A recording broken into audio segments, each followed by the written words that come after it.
Nano Machine states that a substance containing poison has orally entered the user's body, and Chin Yo Woon thinks to expel it from his body right now. Nano Machine explains that after analysis, it is inferred that the poison has an effect of dissipating energy. If only the poison is neutralized, the remaining substance can be used to stimulate the energy in his danshin like a medicine ball. He thinks that he wants to weaken his internal energy so that he'll be able to kill him once he fails the third test and gets expelled from the demonic academy. He thinks what a shame things would have gone according to his plan if he didn't have Nano Machine in his body. He thinks Nano Machine expels only the poison. Nano Machine responds, understanding that the poison will be extracted and expelled from the body. He thinks there's not a lot, but it really stinks.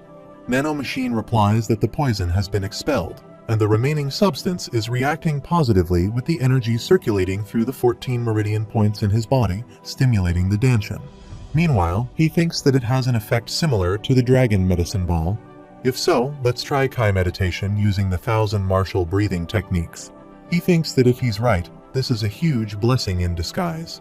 Nano Machine replies, accelerating the user's metabolism. He sits down and engages in some meditation to heal himself, and he thinks he can't believe it. His internal energy has just increased from 60 years worth to 90 years. He thinks that the uncanny demonic poison staff didn't give him a small present. It gave him an enormous one.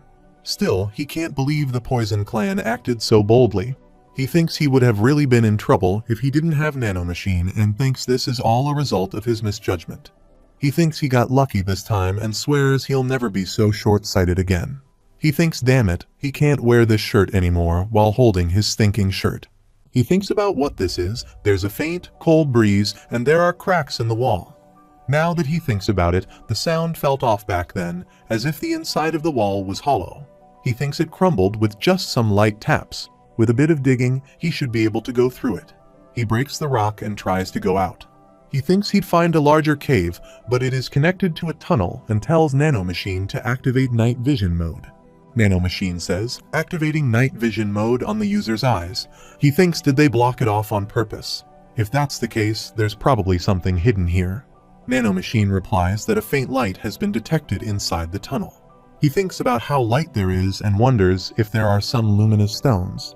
He walks towards the light and thinks it's getting brighter, so he deactivates night vision mode.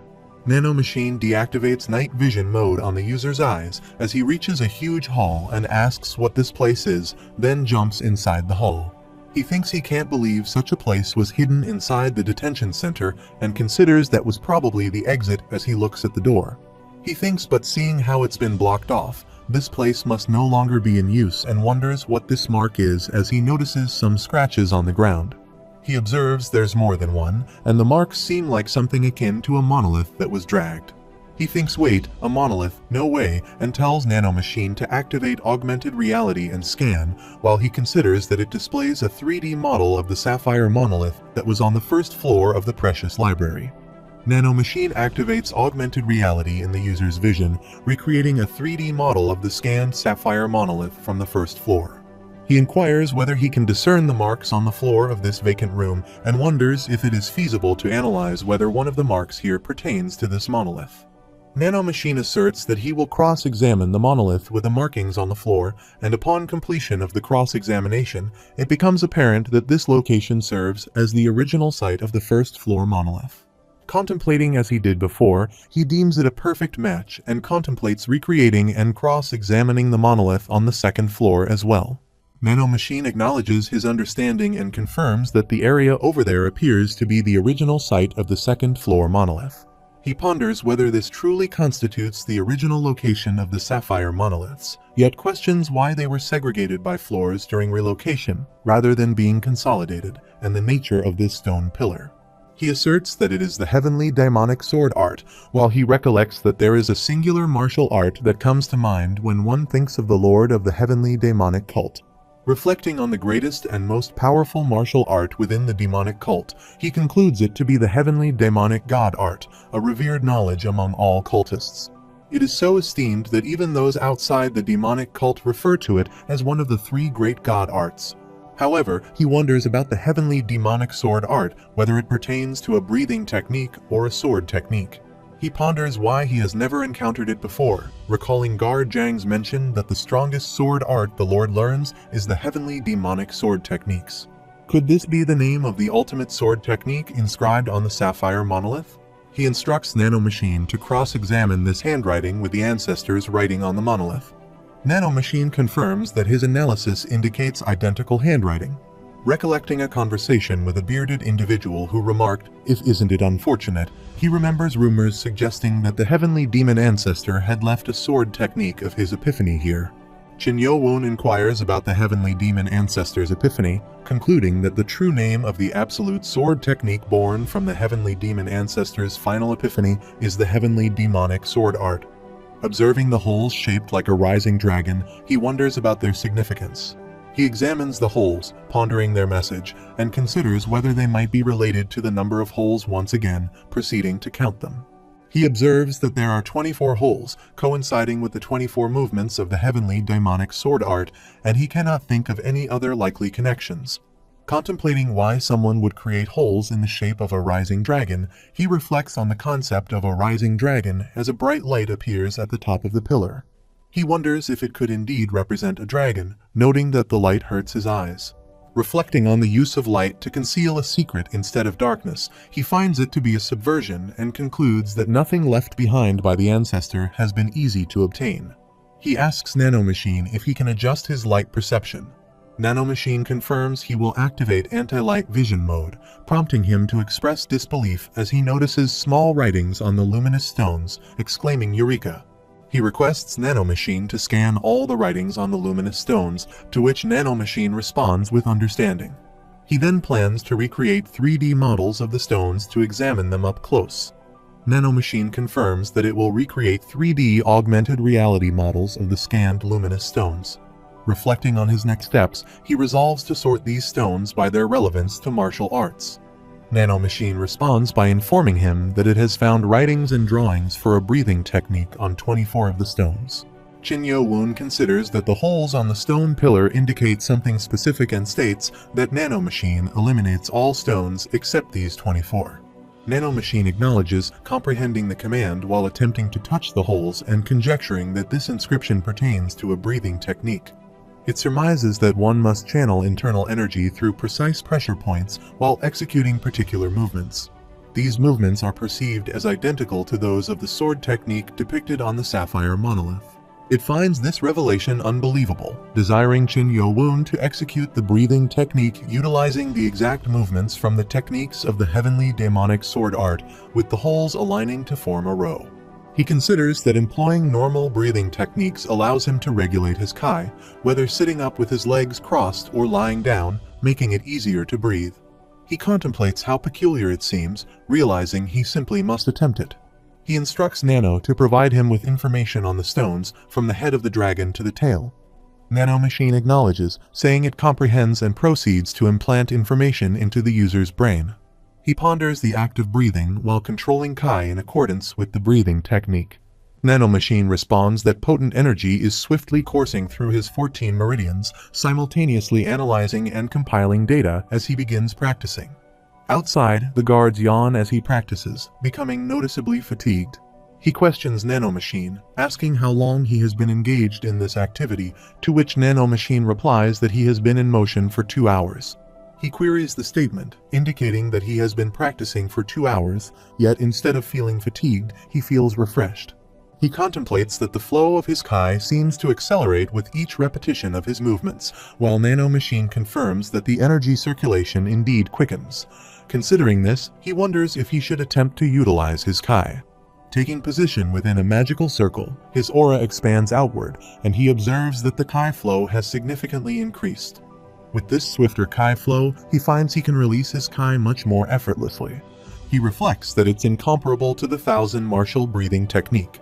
This must be what a true absolute breathing technique feels like. He muses on the synchronization of sword movements and breathing techniques, understanding why it's referred to as a sword art. He acknowledges the heavenly demon ancestor as a truly divine being, expressing his humble gratitude with a deep bow as his unworthy descendant. 4 days later, the scene shifts. Hyobong reports that, based on their current information, Chin Yu-chan, the candidate from the Blade clan, possesses 4 name tags, while Chin Kyung-woon, representing the Sword clan, has 2. Additionally, Sama Chak, a cadet from the Nihility clan, also holds 2. He notes that aside from them, 7 cadets possess 1 name tag each, with only a total of 11 group leaders remaining. He expresses disbelief, remarking that the only remaining name tag belongs to instructor Ho Jin Cheng. Go Wang Hul shares his disbelief, stating that his worst fears have materialized. Hyobong observes that 3 individuals have managed to accumulate over half of the name tags, and yet no one dares to criticize or challenge them, attributing this to their exceptional skill. Go Wang Hul adds that according to rumors, they have reportedly achieved either proficient expert martial prowess or even true expert prowess thanks to their prolonged accumulation of strength. Ya Wu-min remarks that things could have turned out poorly for them. Oh Jong suggests looking at the bright side, noting that they have dealt with the troublemakers. Another cadet comments that Woong Chun and Ho Di Myung acted foolishly, while Oh Jong remarks that this path simply wasn't suitable for them. Hyobong mentions their peculiar behavior upon learning about their liege's destruction of Chinjong Sum's Danshan. Go Wang Hul recalls Ya Wu-min apologizing, expressing their desire to remain but feeling that it's too hopeless. He remarks that they departed from the group without hesitation once their liege's punishment was determined, and considering their opportunistic nature, he wonders if they will fare well in another group. Hyobong wonders if he has dampened the mood too much and suggests that they should not dwell on the negative. He acknowledges that while they may have lost 2 troublemakers, they have gained him, who is as capable as 100 men. Beak Gi jests, advising against excessive praise. Go Wang Hul disagrees, affirming that it's true. Without his intervention, both they and their liege would have faced greater trouble. Ya Wu-min concurs, noting that if Beak Gi hadn't defeated an instructor 4 days ago and obtained a name tag, they would have disbanded, expressing their gratitude. Beak Gi responds that he owes a debt to Cadet 7, so he simply wants to assist, although he's unsure if he'll be accepted. Go Wang Hul argues that if their liege didn't approve of him, he wouldn't have supported him. He agrees while Hyobong suggests they cease chatting and focus on practicing the 7 demon swords until dinner, noting that their liege will finally return tomorrow. Beak Gi agrees, emphasizing the importance of mastering as much of the 7 demon swords as possible to minimize the burden on their liege. After some time during dinner, Go Wang Hul addresses Beak Gi, asking if he's skipping dinner.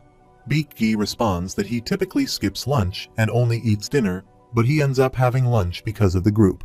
Go Wang Hul remarks that he supposes he should skip this meal as well.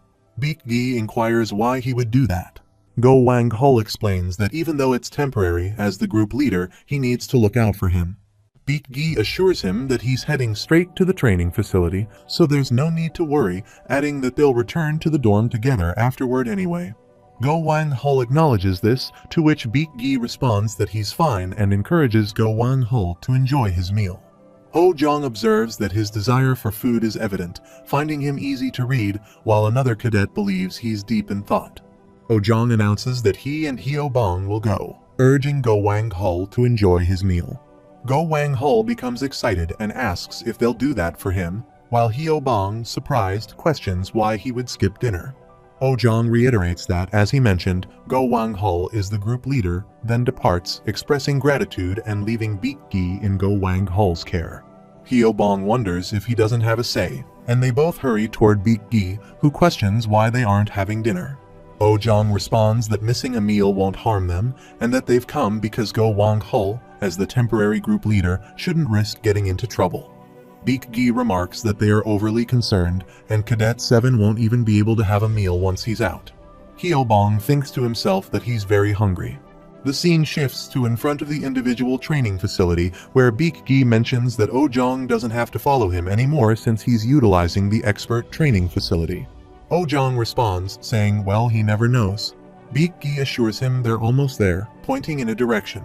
Suddenly, they hear something, and Beak Gi steps in front of them. Oh Jong asks what's wrong. They grow increasingly angry as they notice numerous cadets surrounding them, ready to attack. Beak Gi whispers that since they've brought wooden swords, they were likely waiting for them. Hyobong gazes at the group leader and identifies him as Ha Il Myung. Beak Gi inquires if they are prepared to fight, while another cadet from the opposing group remarks, "Looking good, group leader." A cadet questions if he's enjoying himself after abandoning his original group members. Oh-jong interjects, asking what they are attempting to do. Ha-il-myung laughs and taunts, asking if Oh-jong truly doesn't understand what's happening, demanding that they hand over the yellow name tag. Beak-gi retorts that he won't simply comply with his demands. Ha-il-myung warns that if they don't obey, they might get hurt, laughing menacingly. Beak-gi internally reflects that since they are lackeys of Cadet 7, even if he were to surrender the name tag, they wouldn't go easy on them. Oh-jong confronts Ha-il-myung demanding answers, while Beak-gi deliberates on what to do next, realizing that he may not be skilled enough to take on 30 cadets of advanced prowess, and that Ha-il-myung is likely similarly powerful. Oh-jong communicates with Beak-gi through sound telepathy, informing him that he plans to pass the name tag to him and instructing him to leave with Hyo-bong. Beak-gi questions what will happen to him, but Oh-jong insists that it's impossible for all of them to escape and asserts that he will do whatever it takes to hold them back. Oh-jong admonishes him not to be reckless and emphasizes the importance of living together. Beak-gi also responds via telepathy, urging Oh-jong not to act foolishly. Losing their name tag here would result in their group being disbanded once again, rendering all their efforts futile. He emphasizes that even if it's Cadet 7, he won't be able to take the senior instructor's name tag. Ha-il-myung suspects they might be plotting something with sound telepathy, and he decides that he won't stand idly by. He orders his cadets to attack in order to seize the yellow name tag. Beak-gi swiftly removes the name tag from his shirt and hands it to Hyo-bong, who questions why he's giving it to him. He apologizes if Hyo-bong is upset with him for abandoning them as their group leader, but he refuses to condone such dishonorable behavior. He launches a counterattack against the cadets, defeating them quickly. Ha-il-myung observes him and thinks that his Kai is still faint, considering him to be nothing more than an inept expert like himself. He tells Hyo-bong that now is their chance to escape as he looks at him. Meanwhile, Hyo-bong informs Oh-jong that they should leave, and they both sprint back toward the cafeteria. A cadet shouts to seize the person with a name tag. Hyo-bong halts abruptly, berating them and demanding to know who they are calling Baldy. Beak-gi intervenes, shouting at them to be quiet and leave. As a cadet nears Hyo-bong, he taunts him, calling him Baldy again. Hyo-bong notices him and accelerates, running swiftly. Oh-jong observes that Hyo-bong's movement techniques are not fast enough to outrun their pursuers. He instructs Hyo-bong to pass him the name tag, and Hyo-bong complies. Oh-jong urges him to keep running no matter what. Hyo-bong acknowledges and continues running, realizing that if he gets caught, they will overwhelm him. He is determined to reach the cafeteria and inform Go Wang-hul of the situation. He pushes himself to run as fast as he can, finally spotting the cafeteria ahead. After a while, he comes to a stop and glances behind him, wondering why no one is chasing after him. Quickly, he enters the cafeteria, breathing heavily. Go Wang-hul observes him and asks why he is sweating so profusely. He responds that they need to go to the training facility immediately. Go Wang-hul inquires about what happened, and he explains that there was an ambush. Currently, Beak-gi and Oh-jong are engaged in combat. Go Wang-hul rushes out and instructs other cadets to follow him, urging them to move quickly. He realizes that his fears have come to fruition as he jumps onto a roof and sees that they are surrounded. He confronts them, demanding to know what is happening and if they have knocked out Oh-jong. He observes Oh-jong lying on the ground. Ha-il-myung looks at him and suspects that he must be the one who ambushed Oh-jong. Go Wang-hul demands to know how they dare do this. Chin Yu-chan responds that more troublemakers have appeared, glaring at them. Go Wang-hul demands to know who he is referring to as pests, pointing out that he has the audacity to make such remarks after ambushing and ganging up on others. Beak-gi intervenes, placing a hand on Go Wang-hul's shoulder and advising him to calm down, clarifying that Chin Yu-chan is not the one who attacked them. Chin Yu-chan persists, suggesting that since he owes him, he should reconsider, reminding him that if he has lost his name tag, he is out of chances. He expresses gratitude for the offer, but asserts that he won't change his mind. Chin Yu-chan encourages him to take his time in making a decision, noting that he has plenty of time anyway. Go Wang-hul sits down and inquires about his wound. Beak-gi reassures him that he's alright, explaining that the wound isn't very deep, but they ultimately lost the yellow name tag, for which he apologizes. Hyobong takes a seat beside Ojong, checking his pulse, feeling emotional as he reflects on how Ojong endured until the very end to protect the yellow name tag. Meanwhile, Go Wang Hul inquires of Beak Gi what occurred. Beak Gi explains that Ojong was running with the yellow name tag, but the other cadets captured him, threw him on the floor, and attempted to snatch the name tag from him, beating him to force him to release it. Beak Gi reveals that after Hyobong passed him the yellow name tag, Ojong fled for his life, but ultimately he was captured by the large group of cadets and had the name tag stolen from him. Beak Gi adds that he arrived shortly afterward and attacked Ha Il-myung, who may be an inept expert but would be no match for him if he were alone. He managed to his leg, causing him to fall down and concede defeat. He apologizes as he passes by Ha Il-myung, who is incapacitated. However, Cadet 5 appears on the scene. Shin Yu-chan remarks that Cadet 5 is someone he has been eyeing for a while now, suggesting that they hand him over. Ha Il-myung tells Shin Yu-chan not to interfere and demands that he leave, questioning if he believes he can meddle when he's outnumbered. Shin Yu-chan utilizes his aura power and advances toward Ha Il-myung, causing him to feel intimidated. As Shin Yu-chan approaches, he remarks that he doesn't mind having a few more scarecrows, implying that he is unafraid of his threats and is willing to continue the confrontation. Frustrated, Ha Il-myung curses and orders a retreat as they walk away. He thanks Shin Yu-chan, expressing gratitude for his assistance. Shin Yu-chan acknowledges that they lost their yellow name tag and won't be able to obtain another one. He suggests that Beak Gi become his subordinate instead. Beak Gi firmly refuses the offer. At that moment, Cadet 5 intervenes. Go Wang Hul expresses surprise, stating that he didn't realize Cadet 5 was interested in him, speculating if it was because of the Battle of the Heirs. Cadet 5 dismisses the speculation, emphasizing that the current situation is more pressing and that they are running out of options. Frustrated, he punches the ground in anger. Ya Wu-min suggests the idea of gathering cadets and replicating the same strategy as their opponents. Go Wang Hul responds that in that case, they would have to recruit individuals motivated by self-interest rather than those genuinely committed to serving their liege, which would contradict their liege's desires. Beak Gi inquires about their next course of action, and Go Wang Hul responds that there is another solution. Chen Muyon interjects, stating that if Go Wang Hul is referring to the senior instructor's name tag, he should be aware that obtaining it is impossible. He notes that Go Wang Hul, having sparred with the senior instructor personally, should understand this better than anyone else, especially since even the other Vice Lord candidates are avoiding challenging him. Go Wang Hul insists that they must continue to have faith in their liege. Beak Gi wonders if putting their trust in him while waiting is truly their only option. Hyobong hoists Ojong onto his shoulder and announces that he will return as he intends to take him to the infirmary. Ya Wu-min offers his assistance, but Hyobong insists that he needs to express something, asserting that, just like Ya Wu-min, he also believes in their liege. He emphasizes that he has more faith in their liege than anyone else.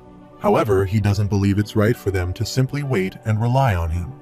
As his retainers, he feels they should take action befitting their role. He suggests that if there truly is no other way, they should at least begin recruiting other cadets willing to join them until their liege emerges the next day. He apologizes if he was a bit too harsh. Go Wang Hul laughs and rejects the apology, agreeing with Hyobong's sentiments. He acknowledges that they shouldn't solely depend on their liege, and as his retainers, they should act as his hands and feet. He compliments Hyobong, stating that he is truly their greatest retainer. Ma Chil expresses his admiration for Hyobong's ideas, while Ya Wu-min acknowledges that he does indeed have useful ideas sometimes. They agree to stop standing around and begin taking action, prompting everyone to move.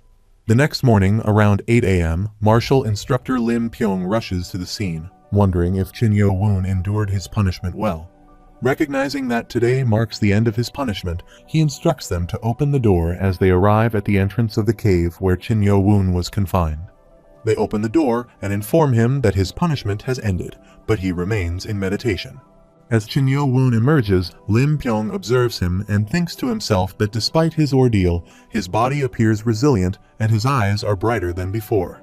Lim Pyong asks him about his shirt, noticing its condition. He shows them his smelly shirt, causing them to cover their noses due to the foul stench. They inquire about the stench and quickly run away, questioning what he did to his shirt. Sang Moon-yo investigates the cave and finds nothing out of the ordinary before returning with his report. Lim Pyong agrees, saying, "Okay, then let's head on down." He thinks to himself thankfully that they missed the hole he filled in with rocks, and they all proceed towards the academy. Shin Yo-woon inquires about the number of remaining yellow name tags. Lim Pyong observes that he still hasn't given up and responds, "There's one left." Shin Yo-woon attempts to say something, but Lim Pyong interrupts, stating that he should already know that his name tag isn't the only solution. He acknowledges this and decides to go after the other cadets.